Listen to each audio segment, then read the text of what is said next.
Hey y'all, IrixGuy here. Welcome back to another AI with IrixGuy video.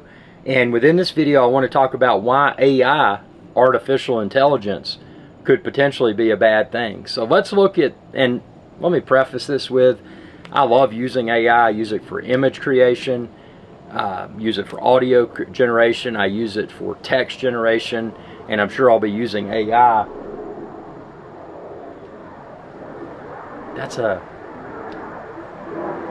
Is that a government jet? I'm seeing what's flying over. That's not a, that's strange. I start talking about this and then this strange aircraft comes over. Let's see what we have there.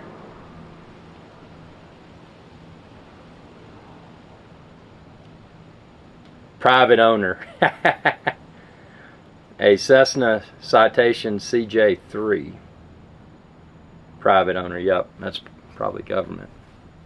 So I'm a somewhat heavy user of AI. I use AI for image generation, music generation, text generation, and it's a very powerful tool. Now, where it gets interesting is when you look at traditional skill sets, and these are skill sets that require, sorry, that sun's right in my eyes, man. These are skill sets that require specialized education and associated certifications, doctor, lawyer, financial advisor, list goes on.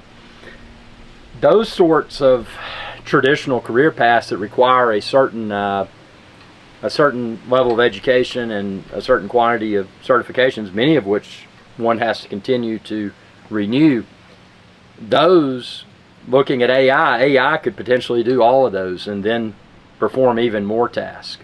So someone that is very siloed with their abilities, you know, they say, oh, I'm going to become a lawyer, and they take the legal route. They get, you know, they pass the bar and they get everything they need, they're a lawyer. Or, oh, I'm going to become a doctor. They go to medical school, they get all the credentials, boom, they're a doctor.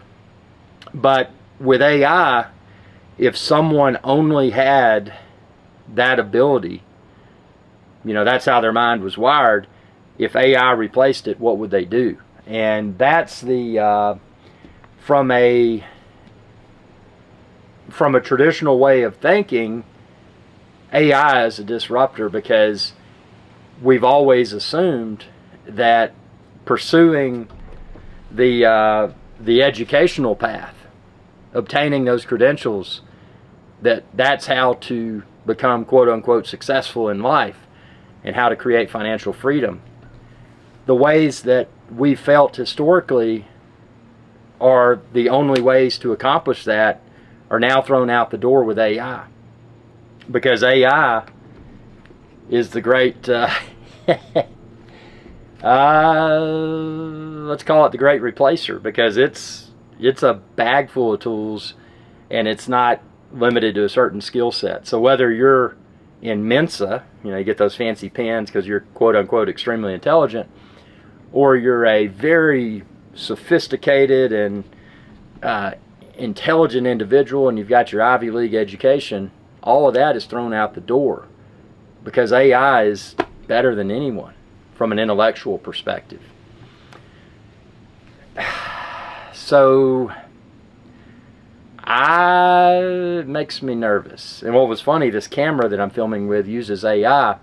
This camera cut off earlier when I was saying bad things about AI. Could have been a coincidence, but that is uncommon for this camera. So that kind of gave me the zzz, you know. And then that, what seemed to be you know, it didn't have the owner listed, seemed to be some sort of government jet came over. I mean, it's just weird, man. But I'll give you my quick background. Now, I started messing with computers back before the internet was a thing. This is back when you had Prodigy, AOL, CompuServe, back before the internet was a thing. So when I learned Unix, which is a very complex multi-user operating system, the internet was built upon Unix. So when I started learning Unix, I was learning it before Google was out. So I had to test and learn, self-educate. And then there was no Google search when I got stuck. You had to do something that's called IRC, Internet Relay Chat, if you couldn't figure it out on your own. And you could get in there and collaborate with like-minded nerds And you could say, hey, I swear I'm not making this up, my camera powered off again, but where I was saying, in the past, if you needed to know something, you know, in my case, Unix, I had to ask a question if I didn't know the answer, but people would want you to reciprocate. So if I had a technical question about this within Unix or Linux, then they may ask, well, you know, what value can you bring to the table? It was kind of a, it was a chat room, internet relay chat. So you couldn't be a leech. You had to contribute as well. But when people saw you contributing, then they would answer your questions as needed. Completely different playing field after that. Google search engine came out, all types of other search engines. It was easy to search and find an answer for most anything. And as technology has existed for a longer period of time, there's a lot more that's been spidered by the search engines, which if you're searching for something technically specific, it's easy to find an answer because that technology has been out for so long that there's a lot more documentation that's built throughout the years. That's a traditional way of thinking. Nowadays you've got AI. My camera died again. This is very, very strange. Never have issues with this camera. But yeah, nowadays you've got AI, so you can quickly find an answer for almost anything. It's convenient, but it's equally frightening. So people that think, oh, they've got the Mensa pen or whatever and they're smarter than everybody else, or they've got the Ivy League education and they're smarter than everybody else, the reality is that all of us are now ignorant due to the emergence of AI. So it's a matter of how we as a society choose to embrace AI. And I use it, like I said, image creation.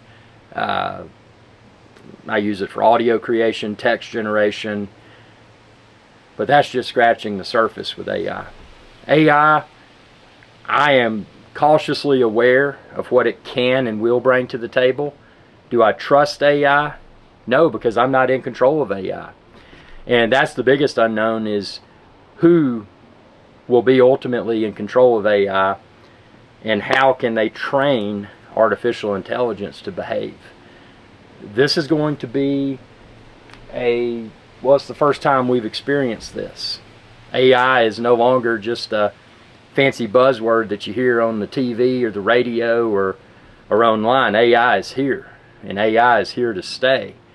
And AI is going to change multiple aspects of day-to-day life. And I'm not saying that one should be afraid of AI.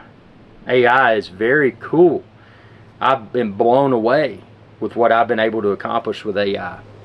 But I'll say this today being October of the calendar year 2024, AI, it's about to really explode. Is a good explosion, negative explosion, combination of both? Time will tell. But AI is here to stay.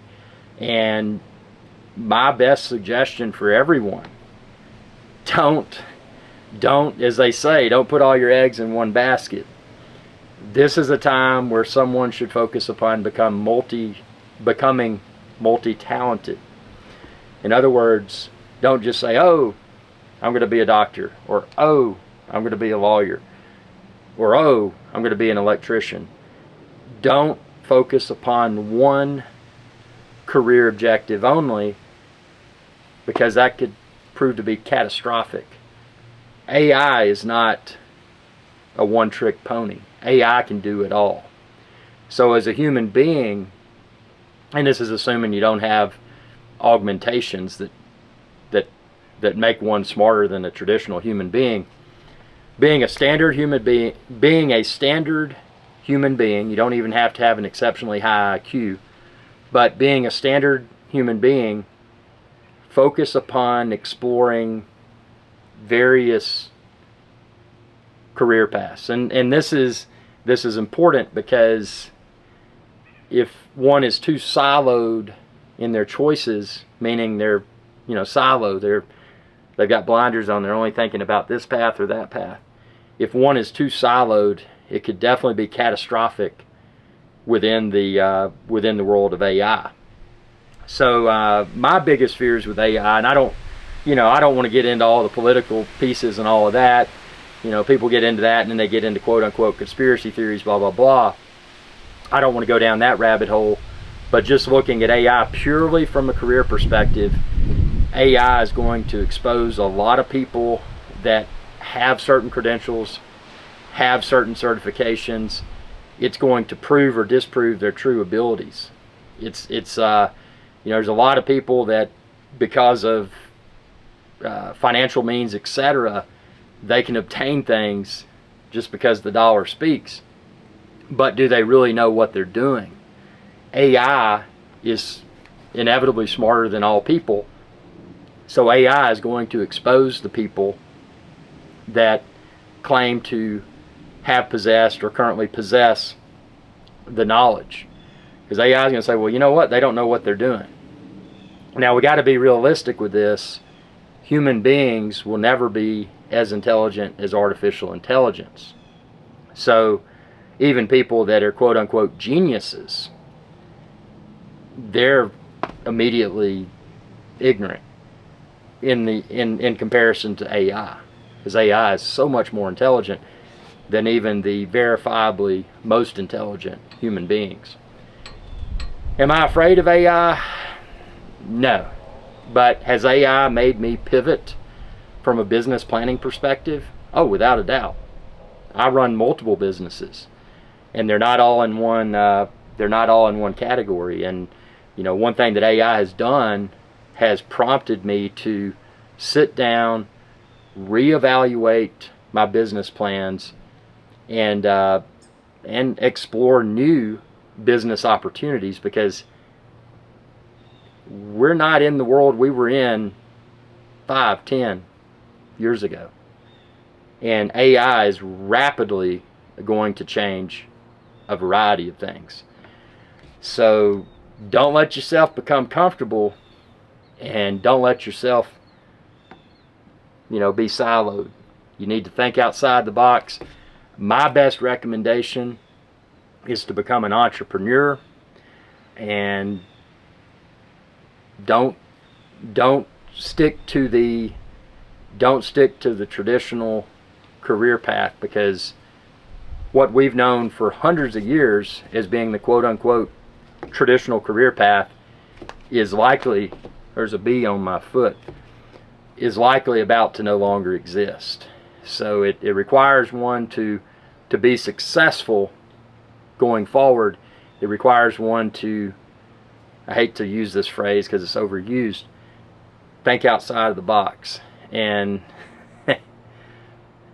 challenge with this is that no matter how hard one thinks, AI is always going to win.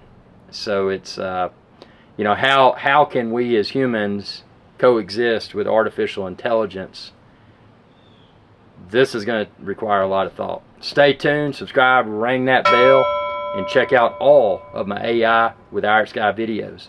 And be sure to comment below, ask questions, and I'll try to post a follow-up video response. Y'all have a good day. Hey y'all, IrixGuy here. I hope you enjoyed this video, and please be sure to subscribe to my channel, and when you do, ring that bell icon to be notified whenever I post another video.